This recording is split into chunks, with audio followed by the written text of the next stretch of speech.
شنو به تو بیان میکردند، زیرا که زخمی شدی و آنها به جای نجات دادن تو را در جنگل پرتفته رفتند. اگر ما تو را نجات نمیدادیم پوسیده میرفتی. بی عقل، تو برای آنها هیچ چیز هستی، هیچ چیز. ولی سری پوسیده تو این را درک نمی کند. اگر درک میکردی حالا در اینجا نمی نشستی. وای بچه مرا زیاد عصبی نکن. هر چیزی میدانی بگو.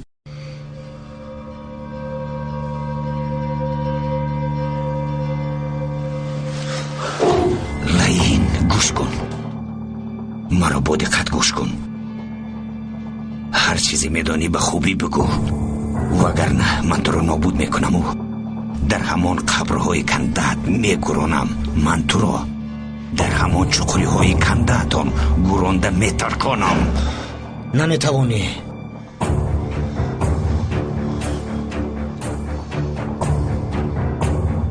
میتوانم یا نمیتوانم؟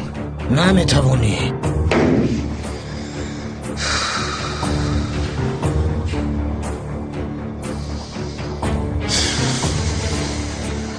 این کارت خوب نشد.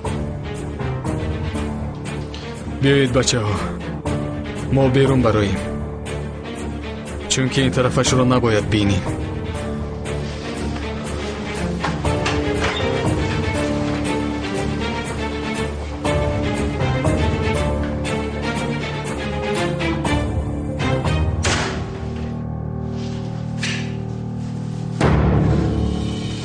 خیز، از جایت خیز. سرد مرا. خیز.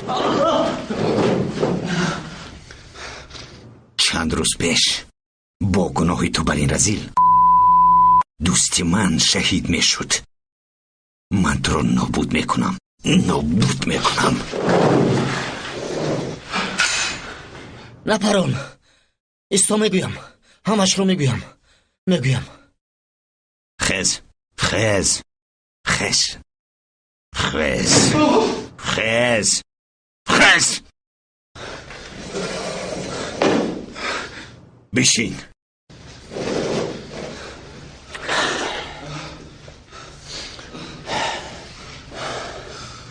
با من نگاه کن بچه. هر چیزی میدانی آدم بریم بگو. مایلش.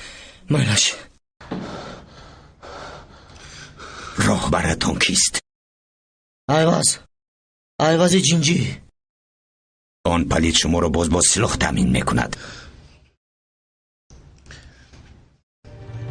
ایواز جنجی.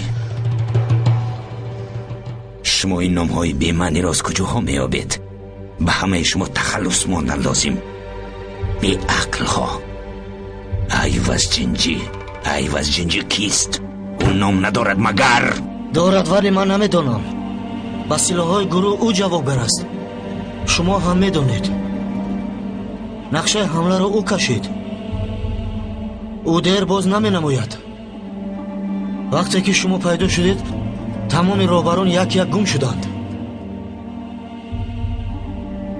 راهبری جسارت را میخواهد. شما داناها بیرون شدن خواستید که سودا کنید. همین دور ما مبارز هستیم. این رو بیننده آنها مبارز بودند. اوه، چگونه مبارز هستید؟ چگونه مبارز هستید؟ اگر که مبارز باشید پس چرا فرار کردید؟ جواب ده. مبارز، چرا تو و دوستانت فرار کردید؟ چرا فرار کردید؟ تو همین خیل گمان میکنی. عوض نمیستد، باز میآید. او اینجا رو میگیرد.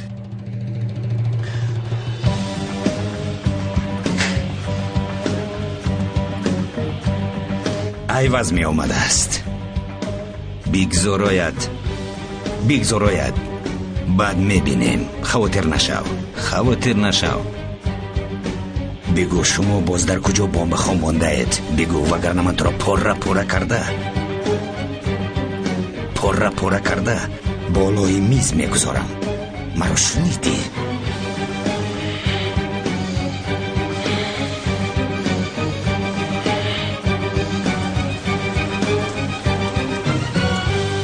او گفت؟ البته. چی گفت؟ نام سرور گروه را گفت. ایواز جنجی. این نام در روی خط سیاه بود قماندان. مسئول تامینات سلاح و دسته بوده است. مادامی که خواجگان خارجیشان به سری کار گذاشته باشند پس آنها باز می آیند. شکارچی درست میگوید. پس امشب در همین جاییم بچه ها. من به مرکز خبر می دیم. کاپیتان را نیز آگاه کنید. یک دسته سربازان دیگر لازمند که اطراف را نظارت کنند. قماندان این آدم به ما جای مینه ها را نشان می دهد؟ البته